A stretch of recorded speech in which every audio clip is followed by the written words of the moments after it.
My name is Gamal Abdul Nasser of the Economic Department of the Ghana Institute of Management and Public Administration.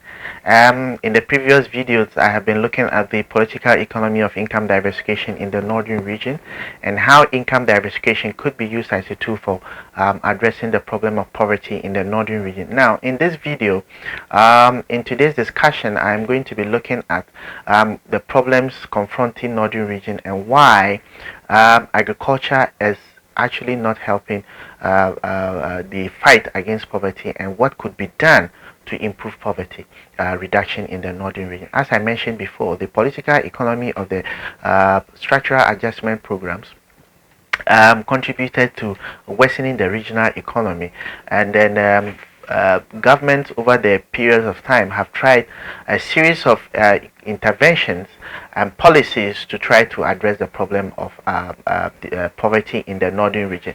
Now, the interventions that government and other development partners initiated in the northern region all failed to address poverty in the northern region because of these dramatic challenges that we've had. In the 1960s, in the early 1960s, and in the early 1960s, the interventions that government introduced were broad strategies that were on human needs. In the 1970s, there was a state-led integrated rural development programs in the 70s, which also tried to address the problem of poverty in the northern region. It did not help. And in the 80s, there was the economic recovery programs, structural adjustment program, and economic liberation programs in the northern region.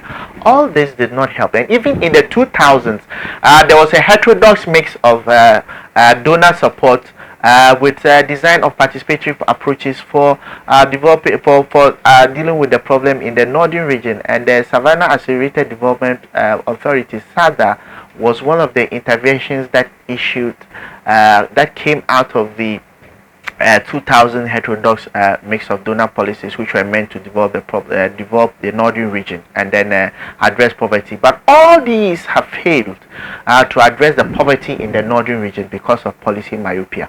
Now, I can tell you why the previous interventions have not helped to reduce poverty in the northern region. For example, when government of Ghana initiated the Ghana Poverty Reduction Strategy in 2003 and up to Planting for Food and Jobs, how much poverty reduction has really taken place?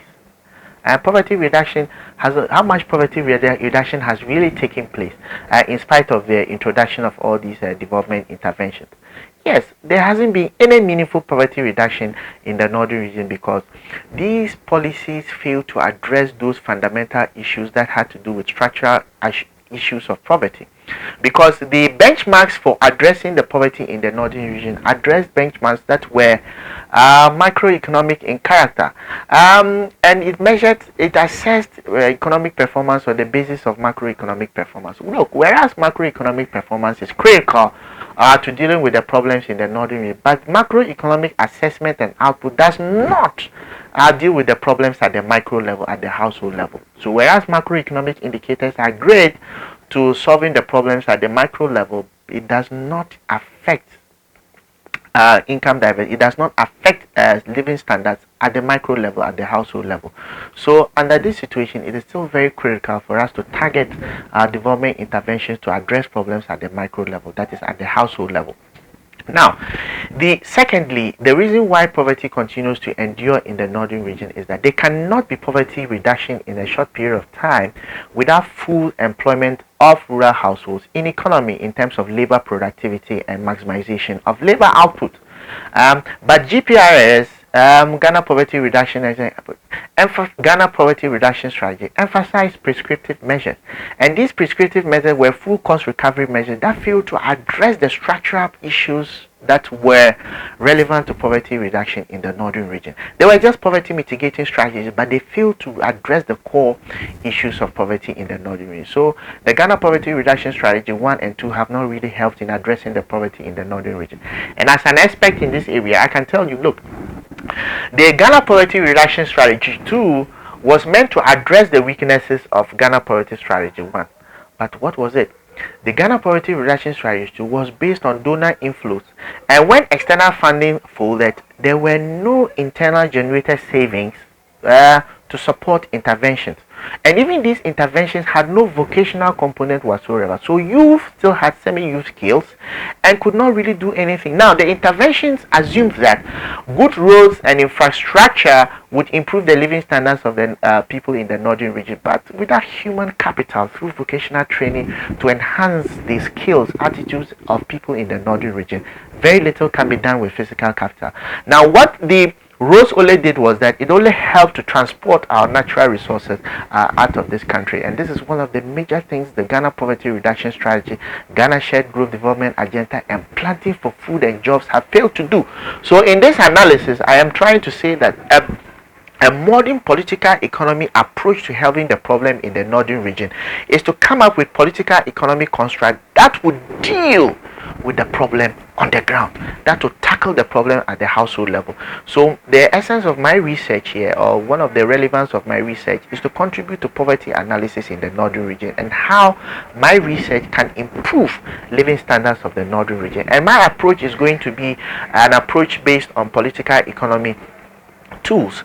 In the previous discussions, in fact, a lot of studies in the northern region have been focused on, yes, income diversification, a relationship of income diversification to food security in the northern region.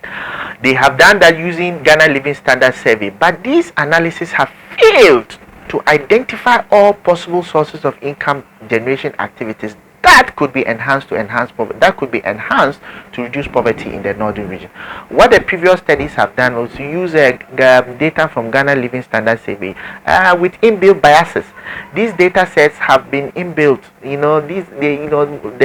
data that Ghana Statistical Service collects on the northern region and other parts regarding this poverty are quite good data, but they fail to actually address some of these core welfare indicators. So in my research, what I have done is that when I talk about political economy analysis, I try to combine the Ghana statistical data sets with survey data undertaken on the ground from focus group discussions and expert discussions with key rural development implementers in the northern region, such as MOFA, Rural Enterprise Project, Ghana Enterprise Development Commission, and all these stakeholders in the northern region, to be able to see how income diversification could contribute to poverty reduction in the northern region. So this has been the discussion on political economy of income diversification in the northern region and how income diversification could be used as a tool for poverty reduction in the northern region.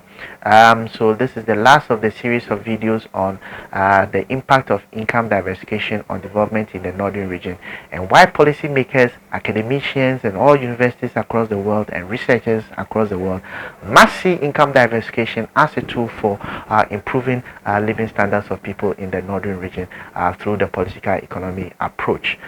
Thank you very much for watching. My name is Gamal Abdul Nasser with the Economics Department of the Ghana Institute of Management and Public Administration. I am with the School of Liberal Arts and Social Sciences, and this is my area of research, and I would like to put this before government that income diversification is a key tool for improving the living standards of people in the northern region.